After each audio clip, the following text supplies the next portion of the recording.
O Grupo Hebron oferece soluções e inovações no mercado de terceirização de multisserviços. Grupo Hebron, a marca da qualidade e eficiência em terceirização de multisserviços.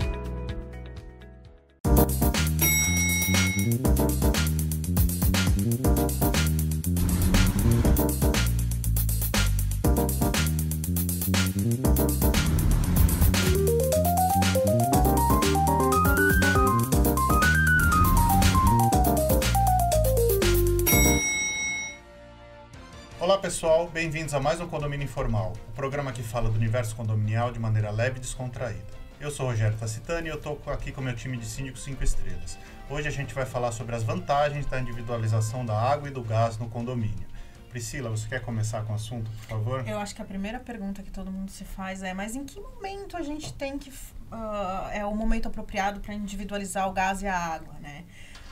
Falando em condomínios implantados, recém-implantados, o melhor é ali, na implantação, na assembleia de implantação, você já tem as diretrizes, a construtora já entregou aquilo apto a ser individualizado, né? Porque quando a gente não tem problemas para tanto. Então, o ideal é você fazer isso com 6 meses de vida do condomínio, né? Fica uma forma justa de pagamento em relação àquela água. Não esquecendo, senhor síndico, de fazer o registro na concessionária de economias, né? Porque algumas vezes a gente pega condomínios com 1 ano, 2 anos, que ainda não tem registro na nossa Sabesp, aqui no caso de São Paulo, né? Em economias. Mas não é mais justo você pagar por aquilo que você consome? Não é mais justo você pagar por uma conta que você pagaria se a concessionária te cobrasse, né? Em alguns condomínios não existe a possibilidade desse relógio ser da concessionária. Então, essa individualização ela precisa ser feita através de um projeto, certo? Em que o próprio condomínio consegue aferir o quanto foi gasto, né? Existem vários métodos que a gente vai falar aí durante o programa, mas o ideal é que isso seja feito no primeiro ano do condomínio, né? Mas Priscila, se eu não tenho ainda... Se o meu condomínio já tem 40 anos e não tem água individualizada, a primeira coisa que precisa fazer é um estudo para ver se é viável essa individualização.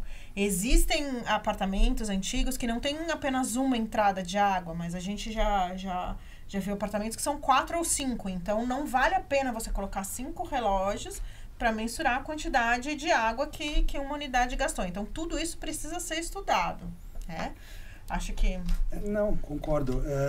Um outro ponto que eu acho que é interessante a gente mencionar para o pessoal, Priscila, hoje, por uma questão de lei, né? Se não me falha a memória, foi na época do presidente Temer, ele assinou uma legislação federal obrigando todos os novos projetos de condomínios a já virem com a infraestrutura preparada para individualização de água, né? Isso justamente porque... Só deixa eu fazer um parênteses aqui. Os novos condomínios. Perfeito. Porque a gente teve demanda na época de... Não, mas agora é obrigatório. Não, perfeito. E tem uma outra, Carlos, desculpa te interromper de novo, porque assim, o que vale, é um absurdo isso, mas o que vale é quando o projeto foi aprovado na prefeitura. Então, tem projetos que foram aprovados lá atrás e eles começam a construir agora e você, assim, isso vale para o bicicletário e não contempla, né? Desculpa, sim, só para... O fato é que, por que existe toda essa celeuma em torno do consumo individualizado de água, principalmente, e, obviamente, gás? A Priscila comentou corretamente. O justo é que cada um pague por aquilo que consome, perfeito? E ainda mais levando em consideração que a água é um bem finito. Vai acabar a água doce do planeta em algum momento no futuro. Então, nada mais justo do que você tomar medidas que incentivem o uso racional desse bem, né?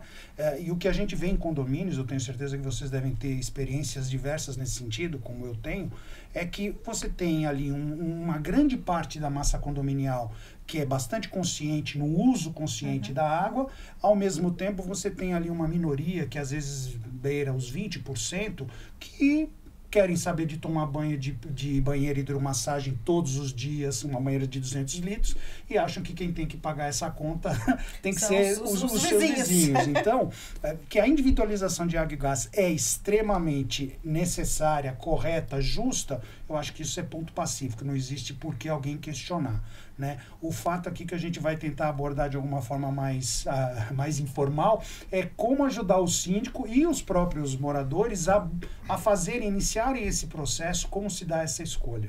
É uma questão de consciência ambiental, né? A individualização do gás e da água veio justamente através do projeto Proaqua, né? Que é aqui em São Paulo, da Sabesp, onde eles já estavam justamente sabendo dessa questão do recurso finito, que nós sabemos, mas muitas pessoas não querem acreditar, né? Não criam essa consciência de que todos somos responsáveis e os recursos, principalmente os hídricos, são finitos e nós devemos sim ter uma questão de consciência ambiental e economizar. Precisou de projeto, precisou de lei, porque senão as coisas não iam acontecer. Quando a gente faz a individualização do gás e da água dentro dos condomínios, é para justamente criar uma questão de justiça social. Não é justo, não é? Uma unidade privativa que tem um morador, 2, pagar a mesma quantidade de uma unidade privativa que tem 5, 6, 7 pessoas dentro da mesma. E quem foi o síndico que nunca escutou aquela história? Ah, mas a minha vizinha cozinha o dia inteiro. Todos os dias eu sinto cheiro de bolo. A gente não sabe se é uma invejinha ou se realmente está preocupado por conta de verdade, gás, né? Com essessas pessoas que hoje trabalham, né? A profissão se tornou utilizar o próprio lar, que fazem as suas marmitinhas, comum, né? Não é? Imagine só se esse gás e essa água não for individualizado. Não é justo, não é? Para uma pessoa de bom senso não se compra, mas de bom senso, ter que dividir, ratear a água daquela pessoa que lava a roupa para fora, que faz comida para fora, que não tem uma consciência ambiental apurada, fica horas no banho. Eu penso da seguinte forma: cada um deve gastar aquilo que quiser, de acordo com o seu bolso, mas desde que não... Com a sua consciência, né? Que não ultrapasse o bom senso e que não passe da esfera privada para a esfera coletiva, não é? Por isso que quando eu faço a implantação de individualização de água e gás, eu entendo, como a Priscila colocou, que o momento mais apropriado, quando não tem, é justamente na implantação, porque aí já fica todo mundo fazendo a lição de casa, é o momento onde as assembleias são mais cheias, inclusive, onde tudo deve ser aprovado, deve ser colocado. Tá todo mundo na felicidade do apartamento novo. E aí já evita esses problemas também. E assim, o que mais dá trabalho hoje é o método de cobrança, não é? Que eu sou muito favorável a seguir o método da tabela progressiva das concessionárias, porque da mesma forma que a Sabesp tem uma metodologia de cobrança que também leva em contrapartida o gasto, não é? Eu acho que isso aí também deve ser transferido para a unidade privativa. E aquela coisa, né? Criar-se sempre mecanismos pedagógicos, mesmo tendo a individualização da água e do gás, para que os moradores criem essa consciência. Eu acho importante a gente pontuar também para o pessoal que está assistindo a gente, que se não existe a medição individual dos consumos, a única forma de rateio possível é a fração ideal. A gente não pode fazer esse rateio por número de pessoas, ou por sei lá, seja lá qual for a forma que as pessoas inventam. Seria a mesma coisa do que a gente cobrar menos manutenção de elevador para quem mora no primeiro andar ou para quem mora no 10º. Isso não pode, é contra a lei. Ou é fração ideal, ou você fez a medição individualizada e cobra do consumo. Não existe outra forma. Priscila, você queria falar mais alguma coisa? Não, eu queria falar que, assim, se você tem no seu interior, né, a necessidade de pagar por aquilo que você consome, no momento que você vai comprar um apartamento, você precisa ver qual é a possibilidade que você tem lá. Se é um apartamento mais antigo, se existe essa individualização de água e gás. Se é um apartamento novo, verifica se a individualização de gás e de água é possível, né? A gente tem a obrigatoriedade aqui em São Paulo, no Brasil, da questão de individualização de água, mas a questão do gás, ela vai um pouquinho além, ela vai em relação ao tamanho do apartamento, se o apartamento é muito pequeno, o aquecimento da água não pode ser feito a gás, não pode ser feito dentro do apartamento, então você não tem fogão, você então não tem o consumo, você só pode ter o aquecimento elétrico, né? E o aquecimento ele vem de cima, e vindo ali do topo, geralmente do prédio, o sistema de aquecimento central, isso é dividido pela fração ideal. A gente tem 3 condomínios nessa situação, em que as pessoas, elas insistem, mas eu já pago uma conta de gás. Por que eu tenho que pagar o gás no condomínio? Você paga a conta de gás do seu fogão, porque apartamentos maiores do que os outros, né? Então, nos apartamentos maiores, eles têm conta de gás individual da concessionária, mas eles precisam pagar pelo aquecimento da água, né? Então, é assim, precisa consultar para saber onde você está colocando seu pezinho, né? Você põe primeiro dedinho, olha. Eu já tenho uma lista de... Tem que olhar onde é a garagem, tem que ver a convenção, aquelas coisas todas, mas também olha a questão da individualização do consumo. Nesse caso, geralmente tem 2 relógios. Um da água servida fria e outro da água servida aquecida.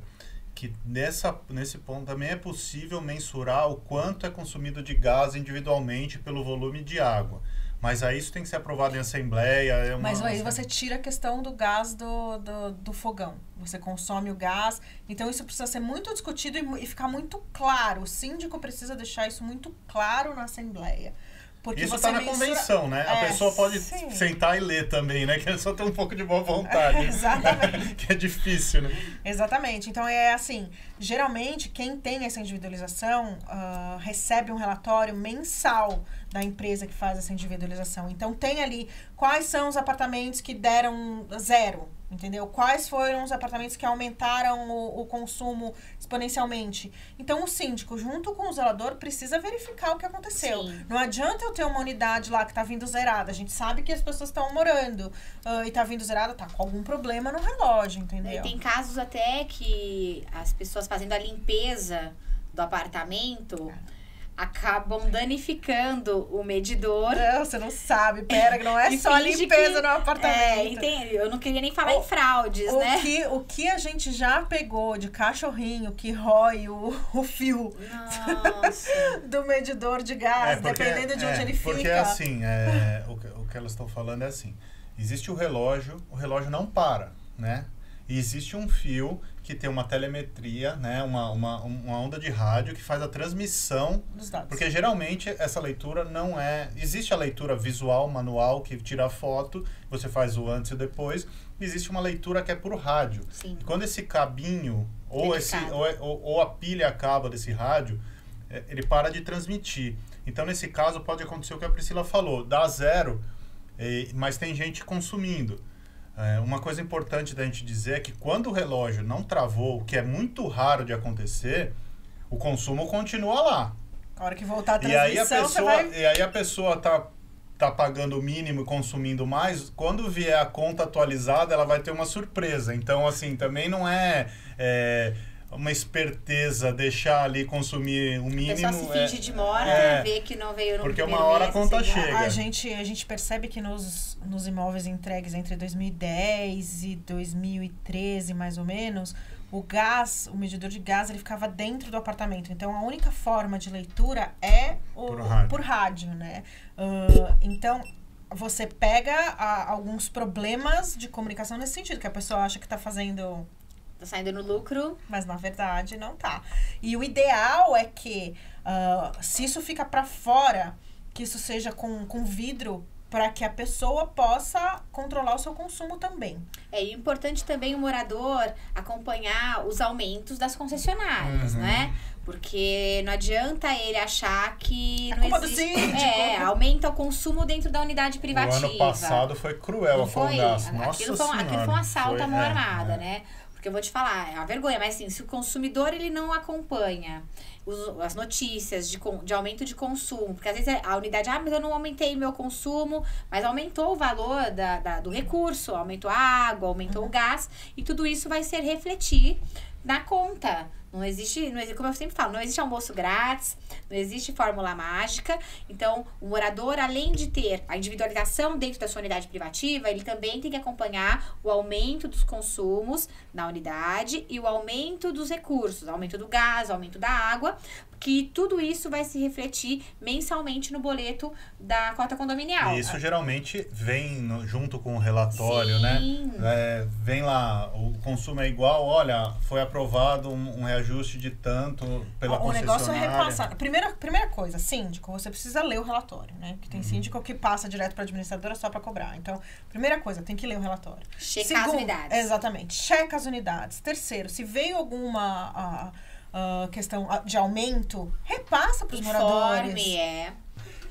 Eu acho que todos os pontos que a gente está levantando aqui são bastante importantes, são essenciais, principalmente para quem ainda não teve essa experiência de individualização de água no seu condomínio. Aquilo que vocês estavam comentando, vamos usar o português claro, existem sim tentativas de fraudar o sistema, porque e isso normalmente vem de pessoas que têm um altíssimo consumo de água, tá? Eu particularmente, aqui é uma opinião pessoal, não estou dizendo que os condomínios devem seguir essa opinião, mas eu entendo que ao se fazer a individualização, a melhor prática no caso de cobrança de água é a tabela progressiva da Sabesp, porque ela efetivamente privilegia quem economiza água, quem faz o uso consciente da água, e ela penaliza pesadamente quem é perdulário. E eu tenho um caso emblemático no condomínio que a gente fez a implantação, em que nós fizemos a implantação, o sistema de individualização, e ainda demos 2 meses para os condôminos se adaptarem ao sistema. Ou seja, nos primeiros 2 meses nós mandamos apenas relatórios informativos dizendo, olha, você vai pagar esta conta, mas se fosse pela medição individual, você pagaria essa. Para as pessoas entenderem se elas estavam abaixo ou acima do consumo. Perfeito? Nós tivemos um caso tão emblemático que uma única unidade, com 3 pessoas morando, gastou, no primeiro mês de teste, 90 metros cúbicos de água.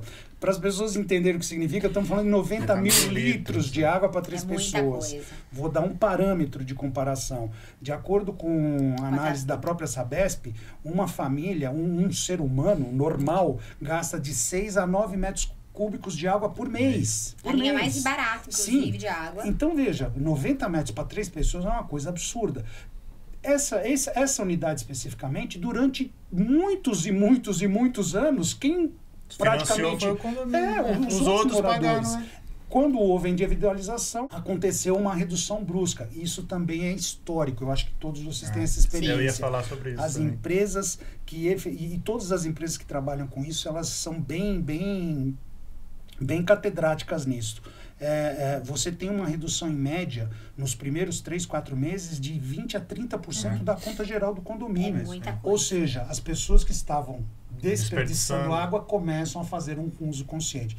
Acho que por isso que eu falei na minha fala anterior não acho que haja qualquer tipo de discussão quanto ao benefício. O benefício é muito grande e ele é palpável e ele é visto a olhos nus logo no primeiro mês da implantação. Perfeito. Você quer finalizar? Uma coisa que eu acho importante é assim, quando é contratada uma empresa para fazer a gestão, né? Porque primeiro se contrata a empresa para fazer a individualização da água e do gás. E depois essa empresa, ela recebe mensalmente para fazer a gestão desses recursos. Muitos moradores acabam chamando sempre atenção para o síndico.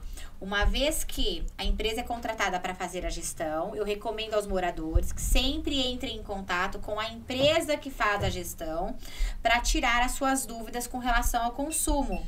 Né? Até para evitar um retrabalho, inclusive, na gestão dos condomínios. Porque o síndico vai pegar e vai repassar para a empresa, vai pegar a informação da empresa e vai repassar para o morador. Tem um problema com o consumo? Entre em contato diretamente, como se fosse a concessionária, com a empresa que faz a gestão. E aí, muitas vezes, a empresa precisa vir à unidade condominial, a unidade privativa, ela vai cobrar a visita.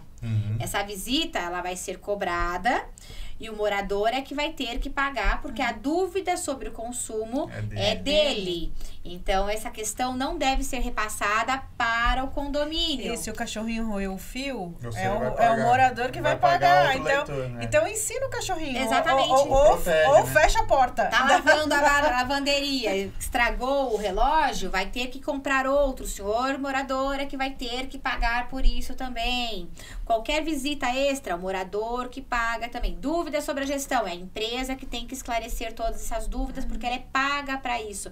Então, é importante sinalizar essa questão, porque a gente, quando contrata a empresa, a gente não contrata a empresa somente para instalar os medidores, né? A gente contrata o serviço de gestão dos consumos. E isso é imperioso, é importante a gente tratar, porque senão você imagina, os síndicos só ficam trabalhando que nem loucos para a empresa que faz a gestão dos consumos. Perfeito. Eu só vou falar sobre um caso que o Carlos comentou, uma experiência que a gente teve, e depois a gente precisa encerrar o programa. Você falou da questão que você fez esse trial, esse teste durante 2 meses. Nós fizemos a implantação da individualização num condomínio. Nós levamos a empresa para mostrar quais eram as opções, que tem o coeficiente de consumo e tem a tabela Sabesp, que é sempre a mais adequada. E eles optaram pelo coeficiente de consumo. Nós não implementamos imediatamente. Nós demos 3 meses de aviso. Ia cobrado pela fração ideal e com o relatório informando quanto pagaria se fosse já na individualização. Você acha que alguém leu aquilo lá? Não. No 4º mês, quando veio a cobrança, eu tive que chamar outra assembleia para mudar o sistema de cobrança para a tabela Sabesp, porque vinha a conta de R$300, 350, assim. Mas isso já foi avisado antes, só que ninguém se incomodou porque não estava pagando. A partir do momento que doeu no bolso, eu tive que chamar uma outra assembleia imediatamente para mudar o sistema de Principalmente, acho que dá muita diferença em prédios que têm muita apartamentos vazios. O que o Carlos falou, e foi muito bem pontuado por ele, é a questão de você privilegiar aqueles que economizam. Por isso que, como você colocou, que o sistema Sabesp, a tabela progressiva, ela deve ser aplicada, eu entendo que uma gestão funcionar dentro de um condomínio e justamente pensando na questão da consciência, da conscientização ambiental, é a mais ideal. Carlos, rapidinho. Só um último ponto. Quando você fala de coeficiente, eu acho que é importante esclarecer. O coeficiente que o Rogério se referiu é você pegar o total da conta e dividir, fazer uma conta mais ou menos média do consumo por unidade. Você divide o valor da conta pelos metros cúbicos consumidos. Isso, e cobra. Só que com isso, você ainda acaba dando... Quem paga mais caro, aquela pessoa que economiza, que pagaria um metro cúbico mais barato pela tabela progressiva, ela é penalizada. Por isso que eu acho que é consenso aqui na mesa que todos preferem a tabela progressiva da Sabesp. Sim, porque se você está no sistema de economias, é a quantidade de unidades e você tem tanto para gastar, né? Gente, a gente precisa acabar o programa. Está chegando ao fim mais um programa Condomínio Informal. Espero que vocês tenham gostado, que tenha sido útil. Deixa seu like, siga a gente nas redes sociais, curta a nossa página no YouTube e a gente se vê a semana que vem. Um abraço.